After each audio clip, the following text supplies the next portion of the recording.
Ya, terkait para pengungsi Rohingya yang menggunakan kartu UNHCR sebagai jaminan bagi mereka masuk ke wilayah manapun tanpa harus ribet-ribet didata di kantor keimigrasian karena sudah dijamin jika orang-orang Rohingya ini yang menggunakan kartu UNHCR itu sudah terdaftar di negara-negara sebagai orang yang pencari suaka. Namun, ternyata di sini banyak sekali ya masyarakat, mulai dari yang dari Malaysia juga, yang mengatakan jika kartu UNHCR tersebut banyak yang dijual dengan harga murah. Tapi di sini tentunya sebelumnya kita juga ketahui bahwa jika M. Amin kasus penyelundupan manusia yang kemarin sudah dilimpahkan kejaksaan, dia ini ditahan sebanyak 3 orang bersama petani garam juga yang berasal dari negara Bangladesh. Jadi petani garam ini dari Bangladesh ya, sebagai penyedia kapal bagi orang-orang Rohingya yang diselundupkan ke wilayah Indonesia. Jadi di sini orang Bangladesh yang menyiapkan kapalnya, tetapi di sisi lain M. Amin adalah orang Myanmar yang memang untuk membeli kapal tersebut dan bekerja sama dengan warga Bangladesh. Myanmar dan Bangladesh itu ada dalam kasus TPPO. Nah, kemudian di sini ketika orang-orang Rohingya ini masuk ke wilayah Indonesia, tentunya mereka ini harus bayar terlebih dahulu 14 hingga 16 juta rupiah. Data-data tersebut sudah disampaikan oleh pihak kepolisian yang ada di Aceh yang menangani kasus TPPO ini. Nah, kalau kita lihat ya, bahwa di sana juga mereka sebenarnya tidak dalam keadaan darurat, karena mereka bisa mendapatkan uang sebanyak itu, yang tentunya itu bekerja dari mana? Ya, biasanya mereka kerja dari Malaysia setelah masuk ke Indonesia, kemudian keluar dari Riau ke Malaysia dan ke Malaysia lalu ke Bangladesh, dan setelah itu mereka mendapatkan uang akan mengajak saudara-saudaranya ke Indonesia dengan membayar kapal. Karena pada saat di tengah perjalanan ya, di tengah laut itu mereka tidak membawa makanan masing-masing, tapi memang sudah makanannya itu dijamin karena kan tadi sudah bayar 14 hingga 16 juta rupiah dan makanannya itu pun dibagi oleh penyelundup ini. Jadi ada yang bertugas sebagai nahkoda kapal, kemudian penyedia kapal, dan juga yang membagi-bagikan makanan karena memang mereka juga bayar ya, itu makanannya sudah disediakan. Nah, kemudian mengenai kartu UNHCR ini, tapi aku yang bayar, dia yang nggak bayar, dia bayar sama UNHCR aja ya, katanya kartunya itu cuma 100 bayarnya kalau yang tahu. Hanya aku sama-sama foreigner, tapi aku yang bayar, dia yang nggak bayar, dia bayar sama UNHCR aja ya, katanya kartunya itu cuma 100 bayarnya kalau yang tahu. Hanya aku. nah, jadi di sini ada orang yang angkat bicara ya, tetapi videonya kita tidak bisa melihat secara utuh. Memang ini video yang tersedia hanya sedikit saja. Mungkin nanti kalau ada video yang lebih panjang, kita akan lihat lagi ya seperti apa penjelasan yang lebih lengkapnya. Tetapi di sini dari segi komentar para netizen lain mengatakan, di Malaysia banyak kartu UNHCR dengan mudah bisa didapatkan. Betul Mbak, ini bilang dia tidak menipu, memang hanya membayar gitu ya. Kemudian yang sedang dicari oleh akun-akun yang menggali fakta tentang Rohingya ini, mencari rekaman video pengakuan asli dari orang Rohingya yang membayar kartu UNHCR-nya, itu masih dicari teman-teman. Dan ada juga dari netizen lainnya. Memang aku tahu dari teman yang Malaysia ya, yang orang Malaysia, anggota Uncrit di Malaysia banyak orang Rohingya dan mereka cukup bayar 100-200 ringgit udah dapat kartu. Nah, sayangnya bukti yang lebih akurat belum ada, misalnya video pengakuan dari Rohingya-nya sendiri. Ya benar, padahal dulu orang Aceh saat merantau ke Malaysia untuk dapat kartu UNHCR harus bayar sampai 5.000 ringgit pada tahun 2000. Paman saya orang pernah buat. Tuh, di sini aja ya, ketika orang Aceh mau ke Malaysia itu sebagai pengungsi dulu, itu harus bayar 5.000 ringgit dan itu gede. Tetapi bagi orang-orang Rohingya itu justru lebih murah ya tadi. Dari 100 hanya 200 ringgit saja. Tetapi di sini memang para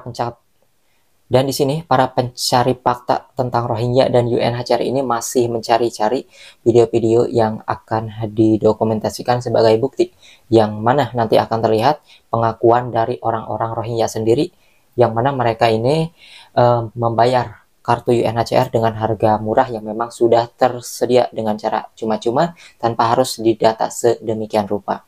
Kemudian di sini juga beredar video yang memperlihatkan salah satu kegiatan malam hari di Camp Cox's Bazar, yang mana di sini kayak ada ritual gitu. Nah, kalau misalnya ini dikatakan adalah seiman, ini bukan orang Islam kayaknya nih ya. Kita lihat nih.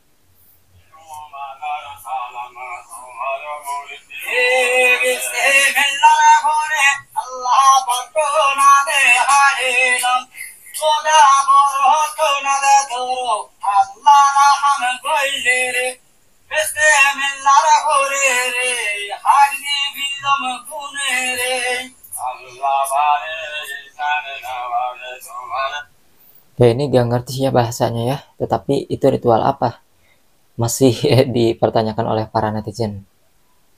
Jika lilin nunggu lebih ngepet kah? Mereka pemalas, pembangkang, pengkhianat, penipu katanya. Nah, di sini ya kalau kita lihat bapaknya pakai peci ya. Kayak muslim padahal dia melakukan ritual seperti ini. Ini ada di akun Suara Aceh, Voice of Aceh. Karena sekarang masih banyak nih yang bersuara yang tetap membela orang-orang Rohingya karena saudara seiman.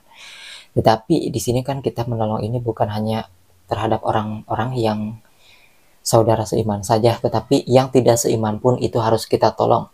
Jadi di sini kita tidak boleh menolong orang itu berdasarkan melalui dalil-dalil kalau misalnya itu adalah kemanusiaan. Ini kan seperti itu teman-teman ya. Maka dari itu adalah orang-orang yang membahas tentang Rohingya ini yang kemudian kembali muncul ya, baik itu yang membela ataupun juga yang menolak guys. Karena pada dasarnya kalau mau menolong sih bukan harus seiman saja, tidak seiman pun harus kita tolong. Tetapi kan di sini alasan orang-orang yang ngotot ini ya seiman-seiman aja gitu guys ya. Tapi di sini tentunya kan banyak kejahatan ya teman-teman.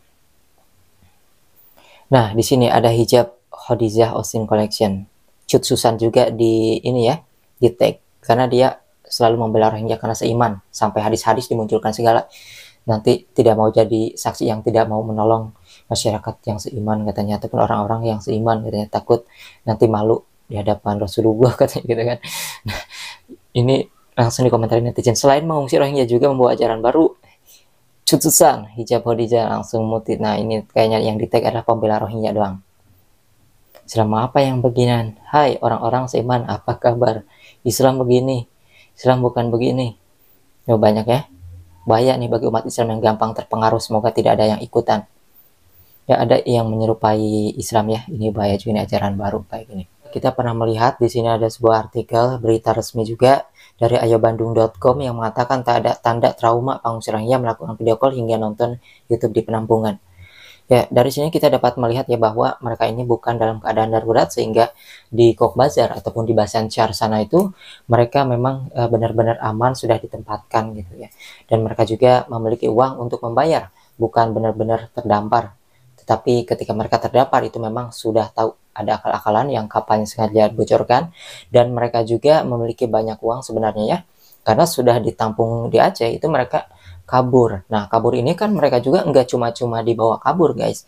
Jadi nggak ada dana dari yang gratisan, nggak. Mereka juga bayar lagi, bayar mobil untuk ke Medan, kemudian dari Medan membuat data-data palsu agar mulus masuk ke wilayah Malaysia. Nah, dari speedboat aja nanti ke Medan, kan di sini dijemput ke Medan nih dari Aceh, itu bayar.